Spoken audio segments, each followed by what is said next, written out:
She's denying it. Huh? Okay, so you guys see these strips? You can take your sweet time cutting them, but if you watch, I do it really fast by cutting it in half. I know this sounds silly that I show you this, but you guys will thank me later if you end up doing this. Thank you. Do you understand why? You know if you've done this. But I just now made my whole day's worth of eyebrow strips. You got that?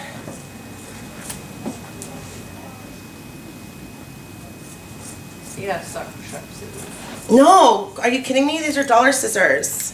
They're not even sharp. They're total dollar scissors. My kids steal my scissors every day to hide them. Okay, look, and then I even got me some, you know, chin ones, armpits, whatever. We're good to go. Alright, client form. Do I need to go over what needs to be on a client form? Do we know what these forms are for? Can you go over what's on it? Yeah, they're my save your ass forms. Do you got it? Just make sure you get a signature. You're good to go. Okay?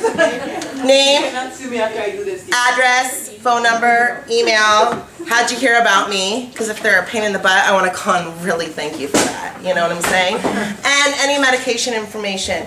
So, as estheticians, cosmetologists, you guys know that any medication that you take affects you if you take it topically or orally, correct? It's going to come out through our skin. So, if someone's taking any type of topicals, what's a topical? Creams. Anything you put on. Example, Retin-A, Accutane, Torzak, anything. Botox. Alright? Those are things we want to know. Why? Because your skin can have a reaction. Anytime you do a Retin-A, it thins your skin, makes it harder. If you wax, you're able to lift. Does it? And basically lifting, people confuse with burning. When you lift the skin, it's not normally your fault. It's because of them taking a topical, them taking an antidepressant. Their skin is thinner in the eye area. Alright? Makes sense? When you feel it though, do you see the difference? Like, because I know that there was an incident that the skin almost came out. Right. And that's because it's normally right up here because they're putting the creams and stuff on, and so it will make the skin thinner. And at first what it looks like is a little lighter, like a red area, and then it will get like chappy looking, like a chapped lips. Then it will get crusty, and within 3 days it's going to peel off. There'll be no scar. Got it? Plain and simple. If someone ever calls you, just say it's going to take you 3 days. This is what's going to happen. They can put Neosporin on it, but skin lifts. It happens all the time. Burning them, you would know because they would have blisters all over. So if anybody ever went like, oh my God, they burned me, they didn't burn you. You would know if they burned you. The entire time you'd be feeling burnt. Make sense? So normally it's called lifting. And lifting happens if they're on any antidepressants, any antipsychotics, any basically medication can cause lifting, right? So you want to know. Got it?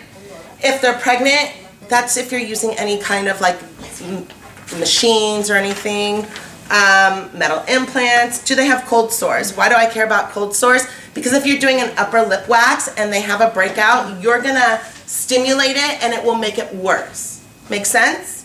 If they have no breakout, you're fine. But if they have a tiny, tiny little bit and they're like, oh no, it's just a pimple. Oh no, it's a cold sore. Any type of like herpes simplex 1, 2, 3, 4, those are all just forms. It doesn't need to come from kissing. It doesn't need to be sexually transmitted. It can come from the sun. It can come from all different factors, okay? But they do spread and they do get stimulated when we're ripping the hair off. Does that make sense? Any questions? Microdermabrasion, I want to know if they're doing microdermabrasion because what is that? It's a mechanical form of exfoliation. Their skin's going to be a little bit thinner. Are they doing any chemical peels? Are they doing laser? I just want to know what I'm working with, okay?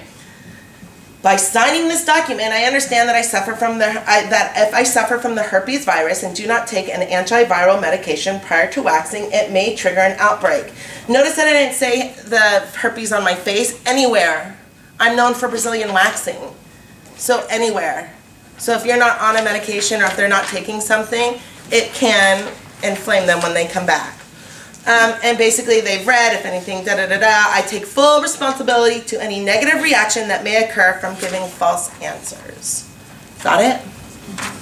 So if they don't want to tell you that they're like taking like antidepressants every day and popping Xanax 5 times a day and then they wonder why their skin lifted a little bit, they're not going to come up to you and say, my skin lifted. Got it?